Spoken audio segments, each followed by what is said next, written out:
AP CM Chandrababu, deputy CM Pavan, Nara లోకేష్ల గురించి అసభ్యంగా కమెంట్ చేస్తూ పోస్ట్ పెట్టారంటూ పోసాని కృష్ణమురళిపై 5 నెలల క్రితం గుంటూరు సిఐడి అధికారులు కేసు నమోదు చేశారు.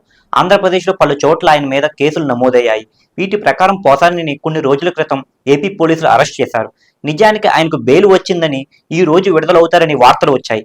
కానీ అది కాస్త వాయిదా పడింది. సిఐడి అధికారులు గుంటూరు కోర్టులో పోసానిపై పీటీ వారెంట్ దాఖలు చేయడం జరిగింది. ఇక ఏపీ సిఐడి అధికారులు ఇచ్చిన పీటీ వారెంట్ ను అనుమతించింది కోర్టు.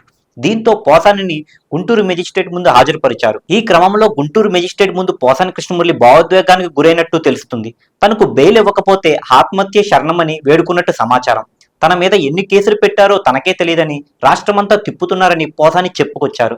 తన ఆరోగ్యం బాగాలేదని, 2 ఆపరేషన్లు జరిగాయని, ఇప్పుడు చాలా బాధపడుతున్నానని ఆయన మెజిస్ట్రేట్ కు తెలిపారు. తప్పు చేస్తే నరికేయండి, కానీ ఇలా ఇబ్బంది పెట్టడం సరికాదని పోసాని వేడుకున్నారని చెబుతున్నారు. వ్యక్తిగత కోపంతో తనపై కేసులు పెట్టారని ఆయన జడ్జి ముందు వాపోయారు.